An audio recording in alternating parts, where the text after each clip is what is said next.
एक बार सब लोग मिलके पूरे दिल से भारत माता का जयकारा लगाएंगे। भारत माता की, भारत माता की, इनकलाब, इनकलाब, वंदे वंदे। आज इतनी भारी संख्या में दिल्ली के कोने कोने से आए हुए मेरे प्यारे भाइयों, बहनों, माताओं, बुजुर्गों, बच्चों, आप सब लोगों को मेरा नमस्कार, सबको मेरा प्रणाम। मैं देख रहा हूं जहां तक नजर जा रही है पीछे कम से कम 1 लाख लोगों के, यहां पे 1 लाख लोग मौजूद हैं। और मैं अभी आ रहा था, कम से कम 20-25 हजार लोग सड़कों पे इस वक्त रामलीला मैदान की तरफ बढ़ रहे हैं। इतनी भारी संख्या में आज लोग यहां आए हैं। अपनी बात शुरू करने के पहले आपसे पूछना चाहता हूं, आप में से कौन कौन मुझे प्यार करते हैं? जरा हाथ खड़े करके बताओ कौन कौन प्यार करता है। आपका बहुत बहुत शुक्रिया इस प्यार, इस मोहब्बत के लिए। लेकिन अब जो जो लोग मेरे से प्यार करते हैं, सबसे पहले एक बात आपसे मांगना चाहता हूं। जैसा अभी सौरभ भारद्वाज जी ने कहा, सब लोग अपने अपने मोबाइल फोन निकाल लो। अभी हम देख रहे हैं यहां पे कम से कम 40-50 वीडियो कैमरा, टीवी वालों के कैमरा मौजूद हैं। अब इस मैदान में 1 लाख कैमरे चालू हो जाएंगे, 1 लाख कैमरे।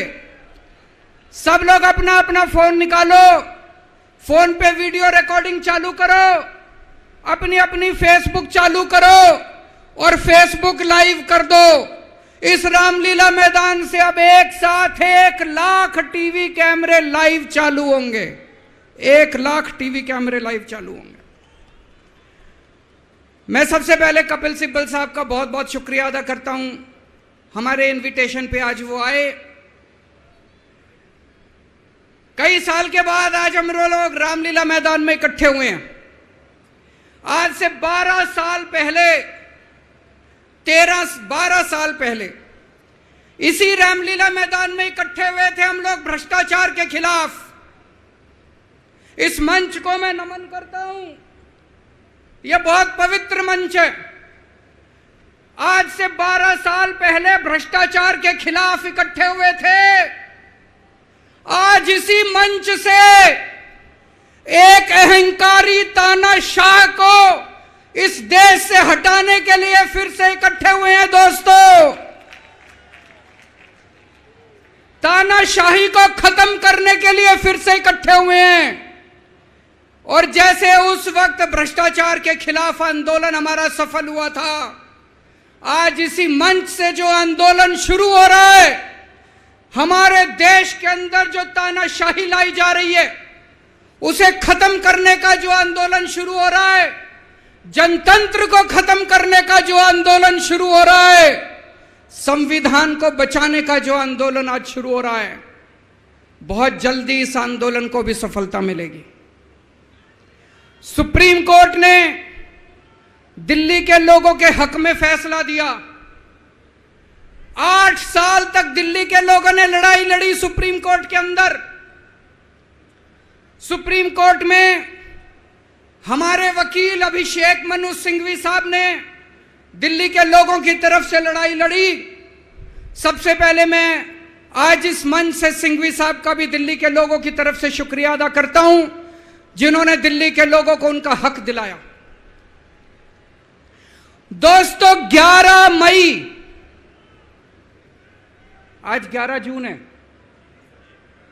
आज से 1 महीने पहले 11 मई को देश की सर्वोच्च अदालत, सबसे बड़ी अदालत सुप्रीम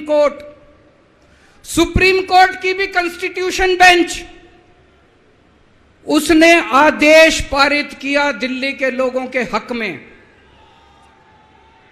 और उसके 8 दिन के बाद, 1 हफ्ते के बाद 19 मई को देश के प्रधानमंत्री ने सुप्रीम कोर्ट के आदेश को खारिज कर दिया। दोस्तों, देश की सबसे बड़ी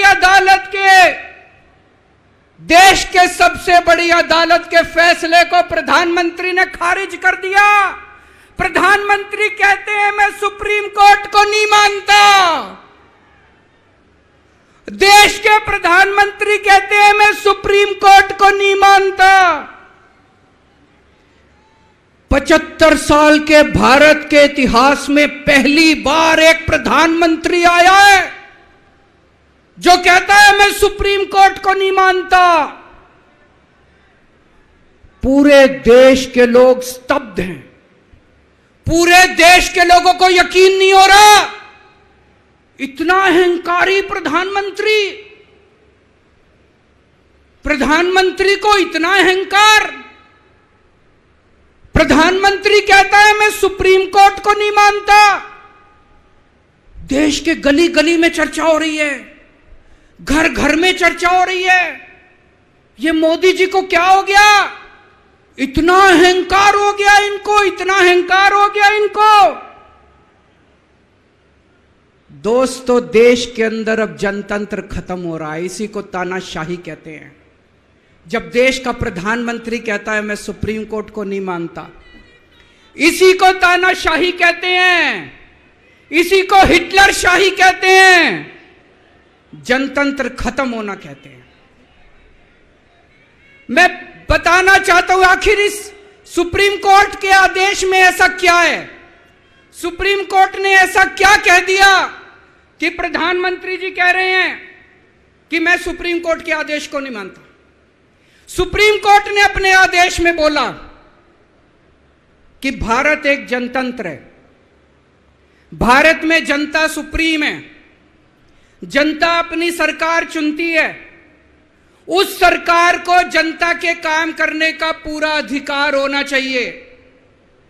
दिल्ली में भी लोग सरकार चुनते हैं, दिल्ली की सरकार को भी, जिस भी सरकार को दिल्ली के लोग चुनते हैं, चाहे इस पार्टी की सरकार हो चाहे उस पार्टी की सरकार हो, सुप्रीम कोर्ट ने कहा कि जो भी सरकार दिल्ली के लोग चुनते हैं, जनता सुप्रीम है, दिल्ली की जनता सुप्रीम है, उस सरकार को काम करने का अधिकार होना चाहिए। मैं आपसे पूछना चाहता हूं, क्या सुप्रीम कोर्ट ने गलत बोला? क्या प्रधानमंत्री को सुप्रीम कोर्ट का आदेश मानना चाहिए? मोदी जी कहते हैं मैं सुप्रीम कोर्ट का आदेश नहीं मानता। मोदी जी ने अध्यादेश पारित कर दिया और सुप्रीम कोर्ट के आदेश को खारिज कर दिया। मोदी जी का अध्यादेश क्या कहता है? प्रधानमंत्री जी ने ये जो अध्यादेश पारित किया, ये क्या कहता है? मोदी जी का अध्यादेश कहता है कि अब दिल्ली के अंदर जनतंत्र नहीं होगा, अब दिल्ली के अंदर तानाशाही चलेगी, अब दिल्ली के अंदर जनता सुप्रीम नहीं है, अब दिल्ली के अंदर एलजी सुप्रीम होगा।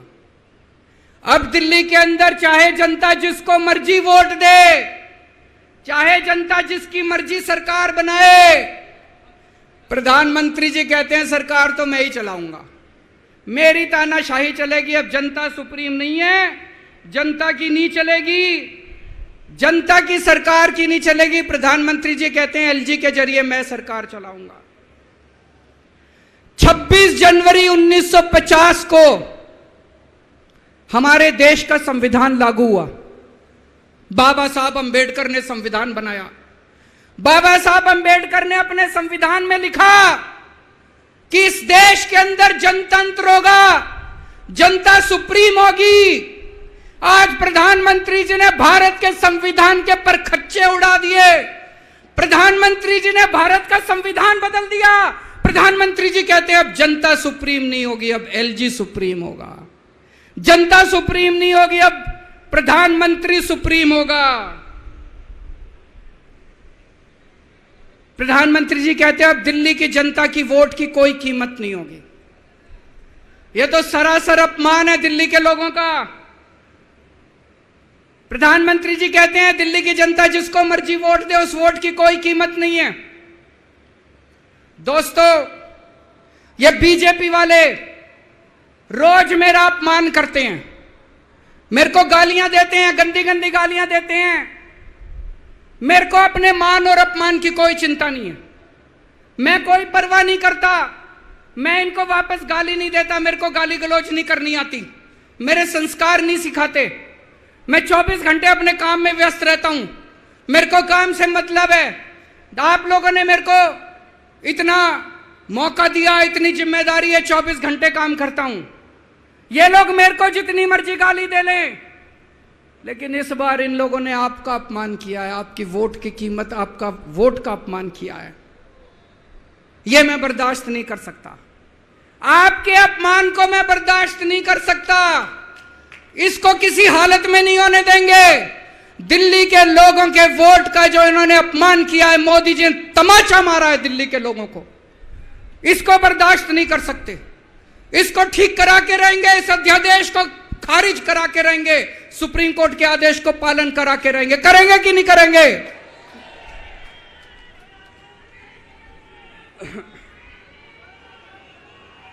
मैं पूरे देश में घूम रहा हूं, हर राज्य के अंदर गया। मैं पिछले दिनों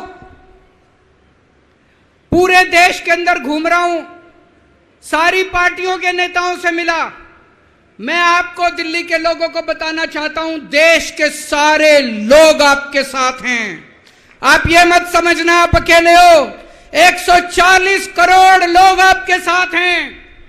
वेस्ट बंगाल के लोग आपके साथ हैं, तमिलनाडु के लोग आपके साथ हैं, केरला के लोग आपके साथ हैं, महाराष्ट्र के लोग आपके साथ हैं, बिहार के लोग आपके साथ हैं, उत्तर प्रदेश के लोग आपके साथ हैं, मध्य प्रदेश के लोग आपके साथ हैं। 140 करोड़ लोग मिलके इस अध्यादेश का विरोध करेंगे, जनतंत्र को बचाएंगे दोस्तों। और मैं पूरे देश के लोगों को बोलना चाहता हूं, यह मत सोचना कि यह केवल दिल्ली वालों के साथ हुआ है।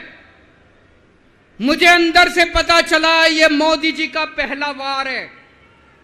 ऐसा ही अध्यादेश, जो अध्यादेश आज दिल्ली में पारित किया गया, जिस अध्यादेश के जरिए दिल्ली वालों की ताकत खत्म कर दी गई, इस अध्यादेश के जरिए, जिस अध्यादेश के जरिए दिल्ली के अंदर आज तानाशाही लागू की जा रही है, कल यही अध्यादेश राजस्थान के लिए लाया जाएगा, कल यही अध्यादेश पंजाब के लिए लाया जाएगा, कल यही अध्यादेश मध्य प्रदेश के लिए लाया जाएगा, कल यही अध्यादेश महाराष्ट्र के लिए लाया जाएगा। इसे अभी रोकना पड़ेगा, सबको मिलकर अभी रोकना पड़ेगा दोस्तों।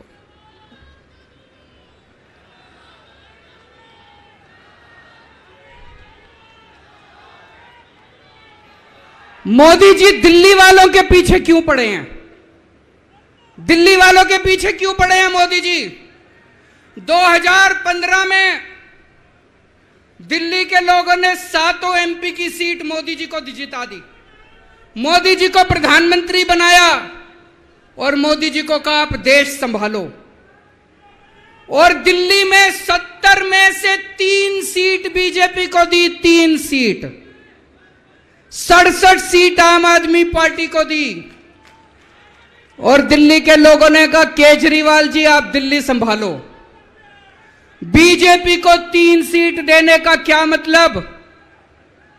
दिल्ली के लोगों ने अपनी आंखें लाल करके मोदी जी की तरफ देखा और बोला आप देश संभालो, खबरदार दिल्ली की तरफ आंख उठा के देखी तो। बोला कि नहीं बोला? 2020 में फिर से दिल्ली के लोगों ने 7 एमपी की सीट मोदी जी को दी, बोले आप देश संभालो। आम आदमी पार्टी को 70 में से 62 सीट दी, बोले केजरीवाल जी आप दिल्ली संभालो। फिर से दिल्ली के लोगों ने आंखें लाल करके मोदी जी को कहा आप देश संभालो, दिल्ली की तरफ आंख उठा के मत देखना।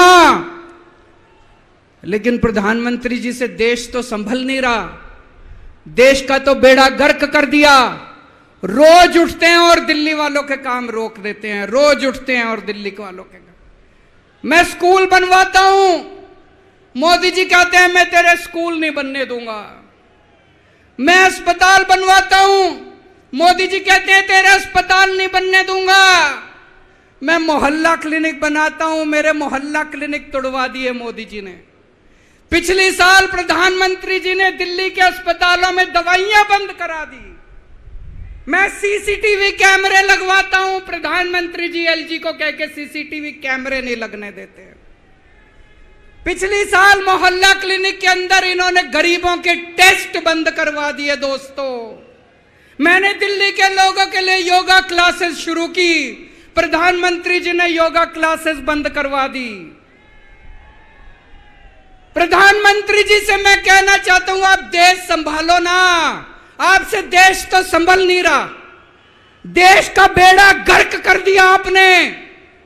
चारों तरफ इतनी महंगाई हो रही है, पेट्रोल 100 रुपए लीटर पहुंच गया, डीजल 90 रुपए लीटर पहुंच गया, दूध महंगा हो गया, सब्जियां महंगी हो गई, एलपीजी का सिलेंडर 1000 रुपए के ऊपर हो गया। इनको समझ ही नहीं आ रहा महंगाई कैसे, इनको चौथी पास राजा को समझ ही नहीं आ रहा कि देश कैसे संभाले। एक दिन कहते हैं 2000 का नोट आएगा, 5 साल बाद कहते हैं 2000 का नोट जाएगा। अरे इनको समझ ही नहीं है। आप लोगों ने कोई समझदार प्रधानमंत्री बनाया होता, कम से कम ये तो बता देगा 2000 का नोट आएगा कि जाएगा। चारों तरफ बेरोजगारी फैली हुई है, इनको समझ ही नहीं आ रहा बेरोजगारी कैसे दूर करें। चारों तरफ भ्रष्टाचार फैला हुआ है, इनको समझ ही नहीं आ रहा भ्रष्टाचार दूर कैसे करें। जीएसटी की वजह से व्यापारियों का बेड़ा गर्क हुआ पड़ा है, इनको समझ ही नहीं आ रहा जीएसटी को कैसे ठीक करें। पूरे देश का रेलवे में मेरी आप लोगों से गुजारिश है, एक टेस्ट करके देखना। कोई second class AC, third AC, second class की टिकट खरीद लेना, सेकंड क्लास स्लीपर की। एक बारी रेल में जाके देखो इन्होंने रेलवे का क्या हाल कर दिया। पूरी रेलवे का बेड़ा गर्क कर दिया।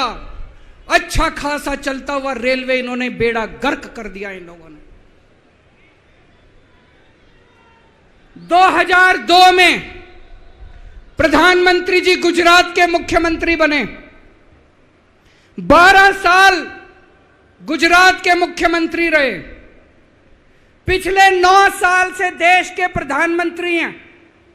21 साल हो गए मोदी जी को राज करते करते, 21 साल। 2015 में मैं दिल्ली का मुख्यमंत्री बना, मेरे को 8 साल हो गए दिल्ली पे राज करते करते।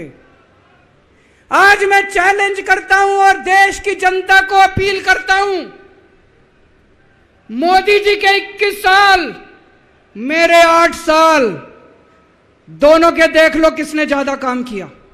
केजरीवाल ने ज्यादा काम करा, केजरीवाल ने 8 साल में ज्यादा काम करा कि मोदी जी ने 21 साल में ज्यादा काम करा। अरे इनसे काम तो होता नहीं है। देश के अंदर जो अच्छा काम करता है उसको रोकने की कोशिश करते हैं। ये आज दिल्ली के सारे अच्छे काम रोकना चाहते हैं। मोदी जी के पास तो फुल पावर थी 21 साल, मेरे को तो इन्होंने काम भी नहीं करने दिए, हर काम में टांग अड़ाया। फिर भी मेरे 8 साल उठा के देख लो, कितने स्कूल बनवा दिए, कितने अस्पताल बनवा दिए, लोगों का इलाज मुफ्त कर दिया, लोगों के बच्चों को पढ़ाई दे रहे हैं अच्छी, बिजली मुफ्त कर दी। मैंने बिजली मुफ्त करी। मोदी जी कह रहे हैं फ्री की रेवड़ी बांट रहा है। अरे गरीबों के हाथ में अगर 4 रेवड़ी रख दी तो कौन सा बुरा हो गया। मोदी जी आपने तो रेवड़ी नहीं, पूरा का पूरा रेवड़ा उठा के अपने दोस्त को दे दिया। पूरा का पूरा देश उठा के अपने दोस्त को दे दिया। पूरा की पूरी केंद्र सरकार उठा के अपने दोस्त को फ्री में दे दी। मैंने तो 4-4 रेवड़ी रखी थी एक एक हाथ में, गरीबों के हाथ में, आपने तो रेवड़ा ही उठा के दे दिया सारा का सारा। अब लोग प्रधानमंत्री जी से पूछने लगे हैं कि केजरीवाल ने इतने स्कूल बना दिया, आपने क्या किया? उनके पास कोई जवाब नहीं है। अभी पिछले साल में गुजरात का चुनाव लड़ने गया, वहां पे हर आदमी, गुजरात के हर आदमी के मुंह पे था, अरविंद जी आपने स्कूल इतने अच्छे कर दिए, आपने दिल्ली में स्कूल बच्चों की शिक्षा इतनी अच्छी कर दी। तो एक दिन प्रधानमंत्री जी ने सोचा कि मैं भी जाके स्कूल में फोटो खिंचवाऊंगा। पूरे गुजरात में ढूंढने से उनको एक स्कूल नहीं मिला जिसमें मोदी जी फोटो खिंचवा ले। एक स्कूल, 30 साल से गुजरात में बीजेपी की सरकार है, एक स्कूल नहीं मिला। इनको एक स्टूडियो के अंदर टेंट लगा के एक क्लास, फर्जी क्लास बनानी पड़ी। 10 बच्चे बुलाए, डेस्क लगाए, वहां पे मोदी जी एक बच्चे के साथ बैठे और उन्होंने फोटो खिंचवाई। अब लोग प्रधानमंत्री जी से पूछने लगे कि केजरीवाल ने इतना काम कर दिया, आपका काम कहां है? तो अब मोदी जी ने तय किया मैं केजरीवाल को काम नहीं करने दूंगा। उन्होंने मनीष सिसोदिया को उठा के जेल में डाल दिया। उनको लगा मनीष सिसोदिया को जेल में डालने से शिक्षा के काम रुक जाएंगे। उन्होंने सतिंदर जैन को उठा के जेल में डाल दिया। उनको लगा सतिंदर जैन को जेल में डालने से मोहल्ला क्लिनिक बंद हो जाएंगे, अस्पताल बंद हो जाएंगे। मैं प्रधानमंत्री जी को बोलना चाहता हूं, हमारे पास एक मनीष सिसोदिया नहीं है, हमारे पास 100 मनीष सिसोदिया हैं। हमारे पास एक सतिंदर जैन नहीं है, हमारे पास 100 सतिंदर जैन है। आप एक को जेल में डालोगे, हमारा दूसरा आ जाएगा काम करने के लिए, काम नहीं रुकेगा दोस्त। जब इनको जेल में डालने से काम नहीं चला तो अब ये ऑर्डिनेंस लेके आए हैं और ऑर्डिनेंस से ये सारा काम रोकना चाहते हैं। दोस्तों, आज दिल्ली के लोग मुसीबत में हैं। दिल्ली के लोगों के ऊपर यह अध्यादेश थोपा जा रहा है। आपने पिछली बार 7 MP को वोट दिया था, कहां है वो सातों के सातों? अपने घर में दुबक के बैठे हैं। वो बीजेपी के गुलाम है, वो आपके नहीं है, आपके सगे नहीं है, वो बीजेपी के गुलाम है।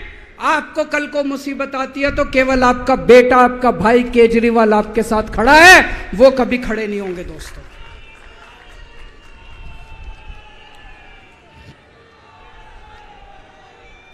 और अंत में मैं आपको एक कहानी सुनाना चाहता हूं। चौथी पास राजा, किस किसने सुनी है ये कहानी?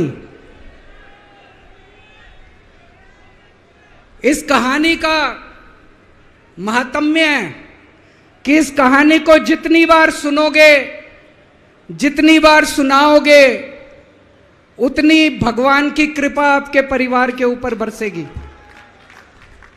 इस कहानी का जितना प्रचार प्रसार करोगे, उतना देश की तरक्की होगी, उतना समाज की तरक्की होगी। तो जिन लोगों ने कहानी सुनी है वो भी बड़े ध्यान से दोबारा सुनना, अच्छे से सुनना और इसका खूब प्रचार प्रसार करना। यह कहानी एक राजा की है, एक चौथी पास राजा की कहानी है, एक अहंकारी राजा की कहानी है, एक भ्रष्टाचारी राजा की कहानी है। आप लोगों ने राजा और रानी की कई कहानियां सुनी होंगी। इस कहानी में राजा तो है, रानी नहीं है।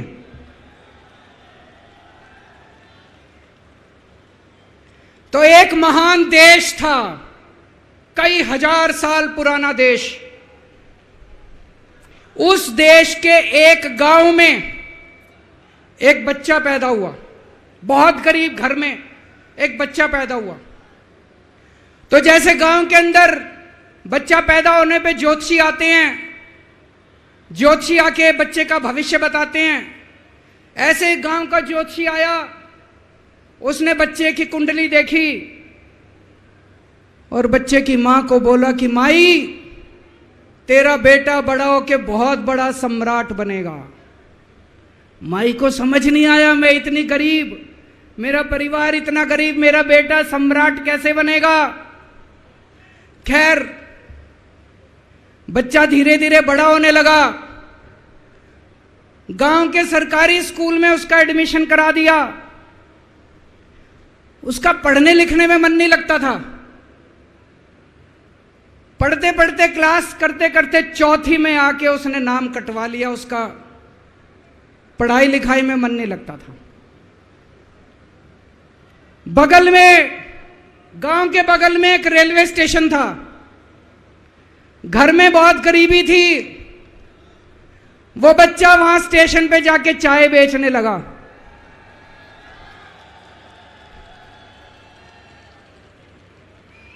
चाय बेच के अपना गुजारा करता था। वो भाषण बहुत अच्छा देता था, बचपन से ही बड़ा अच्छा भाषण देता था। गांव के लड़कों को इकट्ठा कर लेता और भाषण देना चालू करता। धीरे धीरे आसपास के गांव में फैल गया कि यह बच्चा भाषण बड़े अच्छे देता है।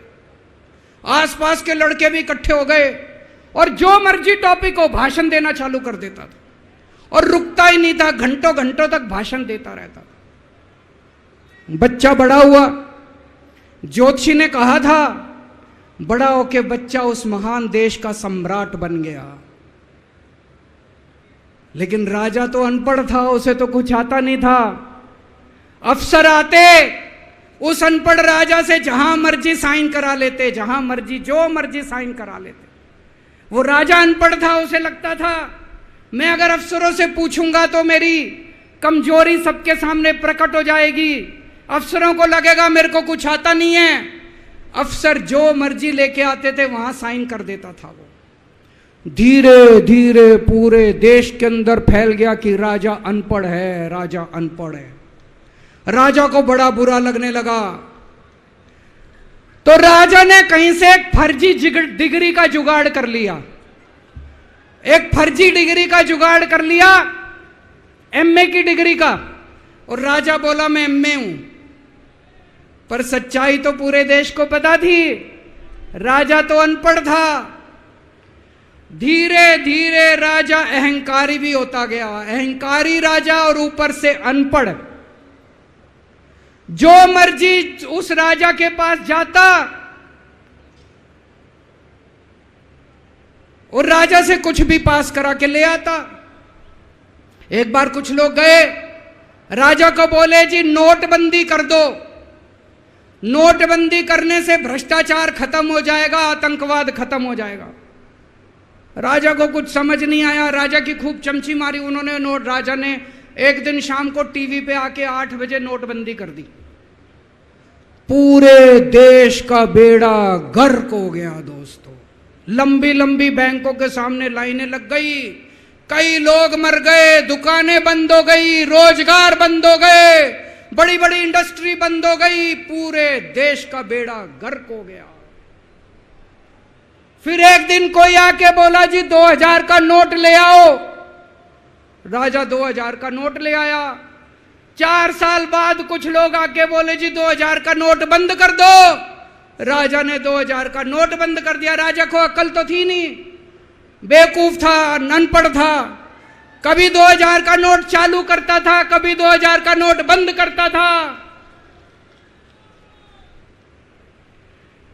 एक बार कुछ लोग आके बोले जी ये किसानों के कानून बना दो, इस कानून से किसानों का भला होगा। राजा ने कानून बना दिए। पूरे देश के किसान सड़कों पे उतर आए। 750 किसान मर गए आंदोलन में। और 1 साल के बाद राजा को वो तीनों कानून वापस लेने पड़े। एक बार उस देश के अंदर बहुत बड़ी महामारी फैल गई। चारों तरफ महामारी फैल गई, लोग मरने लगे। किसी ने आके बोला जी थाली बजवाओ तो देश ठीक हो जाएगा। तो राजा ने पूरे देश में थाली और चम्मच बजवा दिए। महामारी तो नहीं बची, महामारी तो फैली रही। किसी ने आके कहा जी डॉक्टरों की जरूरत पड़ेगी, दवाइयों की जरूरत पड़ेगी, इंजेक्शन की जरूरत पड़ेगी, तब महामारी रुकेगी। राजा अपने दोस्तों का बड़ा ख्याल रखता था। उसके दोस्त थे। एक दोस्त ने 10,000 करोड़ रुपए चोरी कर लिए। राजा ने उसको देश से भगा दिया। दूसरे दोस्त ने 20,000 करोड़ चोरी कर लिए, राजा ने उसको भी देश से भगा दिया। पर एक दोस्त ऐसा था जिससे राजा की ज्यादा ही दोस्ती थी। कौन था? उसको उन्होंने सारे एयरपोर्ट बेच दिए, सारे जहाज बेच दिए, सारे सी पोर्ट बेच दिए, उन्होंने आसमान बेच दिया, जमीन बेच दी राजा ने, खदाने बेच दी। उस दोस्त पे राजा मेहरबान था। राजा का एक और दोस्त था। वो दोस्त इतना गंदा था कि उसने कुछ अंतर्राष्ट्रीय खिलाड़ी महिलाओं के साथ बदतमीजी करी, लेकिन राजा ने दोस्ती नहीं छोड़ी। मजाल जो उस दोस्त के ऊपर कोई आंच आ जाए, राजा उस दोस्त के साथ खड़ा रहा, लेकिन उसने खिलाड़ियों का सुना। राजा का एक और दोस्त था। उस दोस्त ने किसानों के ऊपर गाड़ी चढ़ा दी, रौंद दिया, कुचल दिया किसानों को।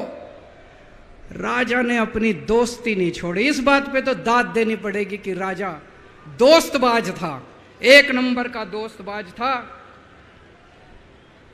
चारों तरफ अत्याचार हो गया, चारों तरफ देश के अंदर इनके अपने लोग जो थे वो बलात्कार करने लगे, गलत काम करने लगे, हाहाकार मच गया। जो राजा के खिलाफ बोलता, राजा उसको पकड़ के जेल में डाल देता। एक दिन एक पत्रकार ने कार्टून बना दिया राजा के खिलाफ, उस पत्रकार को उठा के जेल में डाल दिया।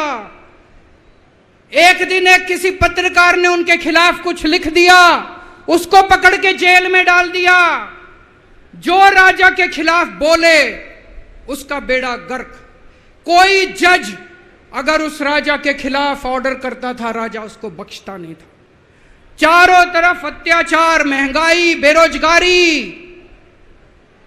ऊपर आसमान में देवता ये सब देख रहे थे कि पृथ्वी के ऊपर कितना घनघोर अत्याचार हो रहा है।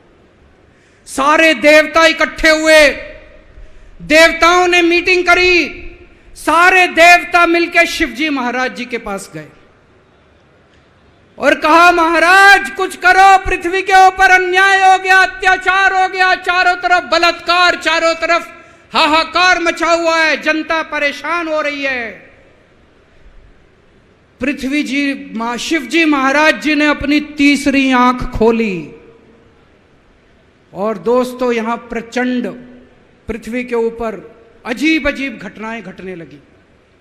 उज्जैन के अंदर महाकाल की 6 सप्तऋषियों की बड़ी बड़ी 10 फुटा भारी भारी मूर्तियां थी। एक दिन बारिश और तूफान आया और 6 की 6 मूर्तियां टूट गई। लोगों ने कहा बड़ा अपशकुन हो रहा है, बड़ा अपशकुन हो रहा है। एक दिन एक ट्रेन एक्सीडेंट हो गया, 250 से ज्यादा लोगों की मौत हो गई। लोगों ने कहा बड़ा अपशकुन हो रहा है। और एक दिन घनघोर बारिश आई, तूफान आया, ऊपर से आकाशवाणी हुई।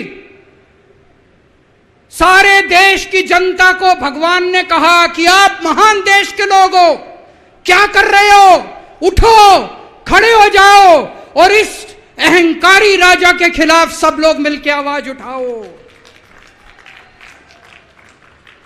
भगवान आपके साथ है। और उसके बाद दोस्तों सोई हुई जनता जाग गई और 1 साल के अंदर उस अहंकारी राजा का राजपाट जनता ने उखाड़ के फेंक दिया। और उसके बाद वो महान देश दिन दूनी रात चौगुनी प्रगति करने लगा। ये कहानी बड़ी पवित्र कहानी है। इस कहानी को सुनने से और सुनाने से परिवार का, समाज का और देश का बहुत भला होता है। इसे ज़्यादा से ज़्यादा शेयर कीजिए, ज़्यादा से ज़्यादा लोगों तक पहुंचाइए ताकि ज़्यादा से ज़्यादा लोग इसे सुन सकें, इसे समझ सकें। अंत में आपसे एक ही विनती है, अगली बार वोट डालने जाओ तो ऐसे आदमी को वोट डालना, ऐसे आदमी को प्रधानमंत्री बनाना जो कम से कम इतनी तो समझ रखता हो कि 2000 का नोट कैंसिल करना है कि चालू करना है। कपिल सिब्बल साहब एक बहुत अच्छी लड़ाई लड़ रहे हैं। इनकी एक वेबसाइट है इंसाफ के सिपाही। आप लोग सब लोग ज़्यादा से ज़्यादा इस वेबसाइट पे जाके इसको लॉगिन करें, रजिस्टर करें और हम सब लोगों को मिलके अपने महान देश भारत देश के लिए काम करना है। भारत